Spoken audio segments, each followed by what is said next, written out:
Magandang araw po sa inyong lahat mga kababayan at welcome back dito po sa PNR at ito nga mga karibi natin ICC umami na. Nako, nilaglag na si PBBM. Kayo pala nagdesisyon. Yan mga kababayan, patungkol po yan ang ating alamin at bibigyan ng komento ngayong araw na ito. Pero bago pong lahat, kung bago ka pa lang at di pa po nakapag-subscribe sa ating munting channel, please don't forget to subscribe at palike na rin po ng video ito. Maraming salamat po at eto na nga, simulan na po natin to. Samayaan bayan ko sa magnanakaw na tao.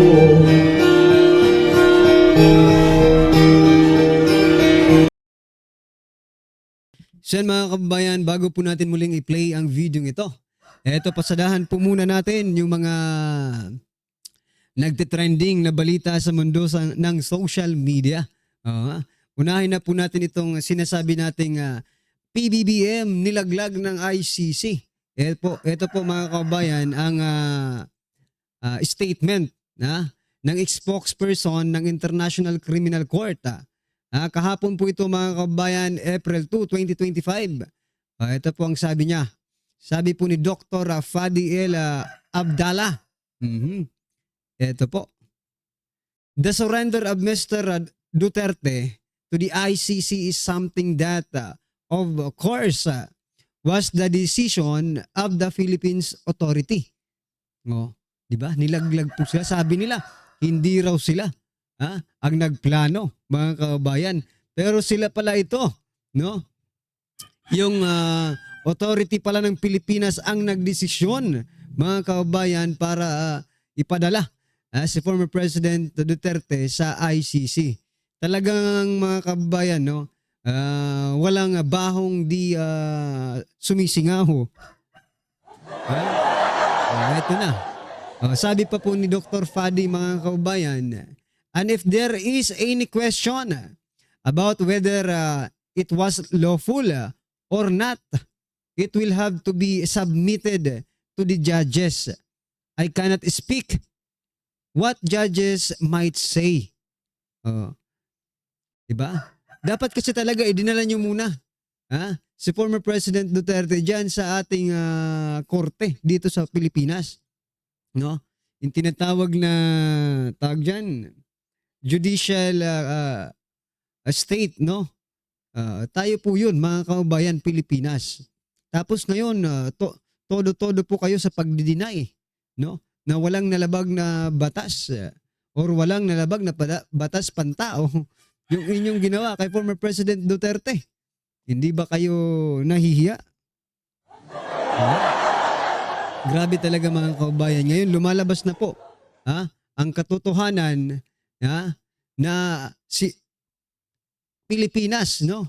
Philippine Authority ang may pakana. Di ba? Ang nagdesisyon para isurrender si former President Duterte. Pero sa mga interview po sa administrasyong ito, sinasabi nilang hindi sila makikipag-cooperate sa ICC, no? Always yan. Consistent yan. Yan po lagi ang naririnig natin. We will not cooperate with the ICC, sabi nila. Pero sila pala itong nagdesisyon, mga kababayan. Ayon po yan, dito po sa spokesperson ng ICC, mga kababayan. Ano po ang inyong masasabi dito, mga karibi natin? Naglalaglagan na. No? Nilalaglag na po ng ICC yung katotohanan na ang Pilipinas talaga ang may pakana. Kung bakit na-surrender sa kanila si former President Duterte. The surrender, ito pong sabi, News 5 2 hours ago, mga kababayan, yung balita. The surrender was decision of the Philippines authorities. Nilinaw ng spokesperson ng International Criminal Court na si Dr. Fadi Abdallah na desisyon umano ng Philippine authorities ang pag-surrender kay dating Pangulong Rodrigo Duterte sa ICC. Nako. Muli namang iginiit ni Abdallah na may jurisdiction ang ICC sa Pilipinas noong isinagawa ang war on drugs ni Duterte mula 2011 hanggang sa pagkalas ng bansa sa Rome Statute noong 2019. Pero ang tanong nga, hindi na po kami membro ngayon. Noon, membro. Ngayon, hindi na. Di ba? So, ano pang karapatan ninyo? Hindi na nga, noon nga, membro pa rin tayo ng ICC. Pero kumalas nga tayo sa ICC. Wala na po. Hindi na po kami membro ng ICC. Ha? Pwede pala yun, mga kababayan. Well, anyway, ano po ang inyong reaksyon dyan? What I'm just trying to point out here, mga kababayan, umamin po ang ICC na malaki po ang naging parte, no, ng Philippine authorities sa pag-surrender kay former President Duterte. Speaking of the authorities, eto naman po, no, News 5 1 hour ago. Sinabi po ni Senate President Chis Escudero na maaaring sagutin ng mga cabinet members sa ibang araw o sa ibang pamamaraan ang mga katanungan sa pagpapatuloy ng pagdinig ng Senado hinggil sa pag-aresto kay dating Pangulong Rodrigo Duterte. Ngayon, kung may panibagong tanong, magandang maipukol yun sa pamamagitan ng hearing na ito. Hindi man sa pamamagitan nyo, aming mga kasamahan sa media, kung siya ay sasagot sa mga katanungan yon, dagdag ni Escudero. So wala talaga tayong maasahan dito, mga kababayan. Mukhang wala tayong maasahan dito po sa Senate President natin. Imbes, no, na suportahan niya si Senator Amy Marcos, no, na talagang ipatawag itong mga hudas na ito, parang kinakampihan pa ni Senate President Chis Escudero yung mga subordinate, no, yung mga cabinet members ni President Bongbong Marcos Jr. Sabi niya rito no, maaaring sa ibang araw na lang daw. O kakailan kaya kung anong gusto nilang araw, ganun ba 'yon? Bakit kay Vice President Sara Duterte kung anong araw, yun talaga ang gusto ninyong pagpa-attend, di ba? Pero dito dahil sa administrasyon, sila ang mag-design kung anong araw, mga kababayan. Di ba? Parang napaka favorable naman ni Senate President Chis Escudero. Di ba? Wala. Isa lang po ang masasabi ko dito. Wala tayong maaasahan dito sa ating Senate President, mga kababayan. Kaya, yan. Ano pong inyong masasabi? Nakakalungkot lang kasi dapat Senate President ka, yung kinakampihan mo, dapat yung senator, di ba? Gusto mong ipatawag ni Senator Amy Marcos itong mga executive, no? Pero dahil nga sa kinampihan ni Senate President Chis Escudero, ay malamang sa malamang, mga kababayan, hindi na po ito sila umattend, no? Ano po ang inyong opinion dyan, mga karibin natin? Eto pa. Eto naman, mga kababayan, ito po ay post ng Thinking Minds.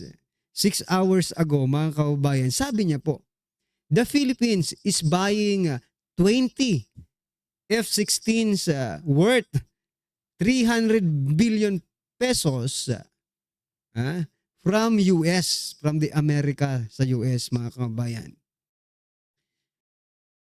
Tapos naman, yung China has 1,832 fighter planes and growing. Parami pa yan ng parami, mga kababayan. Philippines should buy 1,812 more to match. Para magkaroon tayo ng laban sa China, we have to buy. 20 pa lang yun natin at 20 pa lang. Samantala yung China, 1,332 fighter plane. Sa atin, 20 lang. Kailangan pa natin bumili. Eto. Kasi nagtatapang-tapangan talaga tayo. Matapang tayo matapang po tayo. Si General Bronner gusto nga makipag-gera yata. Opinion lang yan, mga kabayan, base po sa kanyang matapang talaga sila Oh, General Bronner, kailangan pa po nating bumili ng 1,812 na fighter planes para magkaroon tayo ng match laban dito sa China. Magkano yung 20? Yung 20 piraso ng fighter planes binili coming from the US. 300 billions. At sino magbabayad niyan? Tayong mga hampas lupa. Tayo pong nagbabayad ng tax ang magbabayad dyan. So meaning ilang 300 billion pa yan. Ako po, trilyones ito mga ka-review natin. Kung uutang tayo ng ganyang karami, paano na tayo? Baka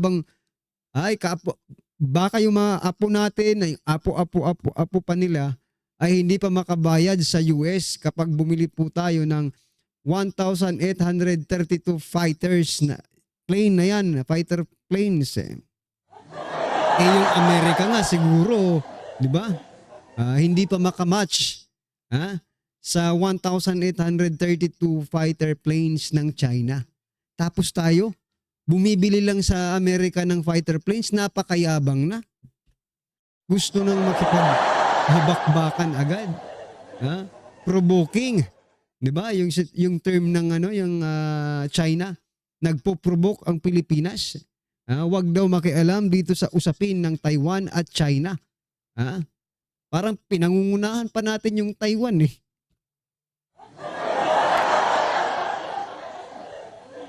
Well, anyway, ano pong inyong opinion dyan mga kaubayan? Eto pa, si Speaker Martin Romualdez, mga karibin natin. Ano po ang sabi niya? Para mag-viral, Romualdez sinabing gawa-gawa lang kung ano ang mga krimeng kumakalat online. Naku naman, sir. Yung ibinabalita rin naman namin na mga krimen online na sinasabi mo ay galing din naman sa mga mainstream media. Diba? Kino-quote lang natin. Paano? Ibig sabihin ba, peke yung kinakalat ng mga mainstream media outlet na ito? Ibig bang sabihin yan yung mga mainstream media na nagpapakalat ng mga fabricated stories, no? Scripted videos daw, di umano? Patungkol sa mga krimen na lumalala dito sa ating bansa ay gawa-gawa lang, mga kababayan. So isa lang po ang masasabi ko dyan, mga karibin natin. Kung gawa-gawa nila yan, wag na sila wag na po silang mag-share or mag-post ng mga fabricated stories na yan, di ba? Kasi na-i-share po ng ating mga kababayan yung kanilang mga pinopost na mga fabricated stories ayon po dito kaya Speaker Martin Romualdez. Ngayon, kung mag-share po ang isang netizen, magla-like, magko-comment, mag-share ng isang news, no? Hindi po yun pwedeng sabihin cyber libel. No? Kasi ayon po sa Supreme Court, no? Pwede tayong mag-comment, pwede tayong mag-like, mag-share. Ang dapat ninyong tutukan diyan, yung source ng information. Ano ba ang source natin? Mga mainstream media din naman eh.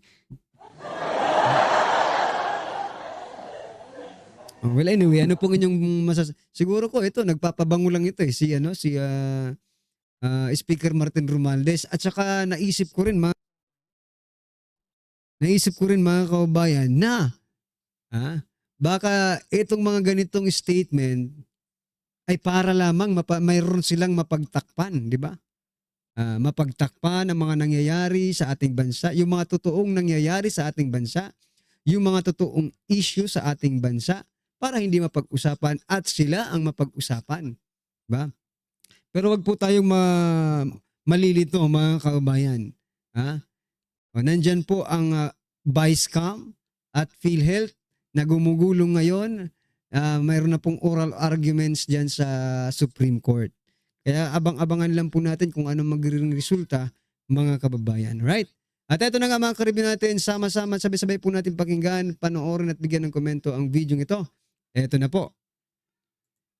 Ito ang mainit na balita na dapat malaman at mapanood ng taong bayan at pinag-uusapan ngayon sa mundo ng social media na tila ayaw palabas ng bayarang media. Sadyang kahit kailan ay hindi talaga mananaig ang kasamaan laban sa kabutihan. Matapos ang panawagan worldwide ng taong bayan at nagsanib puwersa saan mang sulok ng mundo na sana'y ibalik na ang dating Pangulong Duterte sa bansang Pilipinas. International Criminal Court o ICC tila suko na at hindi nila kinakaya ang puwersa ng taong bayan, lalong-lalo na ang puwersa ng mga kababayan nating mga OFW saan mang sulok ng mundo dahil sa kanilang mga ipinakitang tunay na suporta at mainit na pagmamahal sa dating Pangulo na si Rodrigo Roa Duterte. Pero bago ang lahat, kung bago ka pa lamang sa aming channel, please huwag kalimutang mag-like, subscribe at click ang notification bell para mas maging updated ka palalo sa lahat pa ng bagong video na i-upload namin. At eto na nga mga kababayan, matapos ang walang katapusang panawagan saan mang sulok ng mundo ng mga Pilipino at kahit na ang ibang lahi na ibalik na ang dating Pangulong Duterte sa bansang Pilipinas, ay tila ito na ang pinakamagandang balita mula sa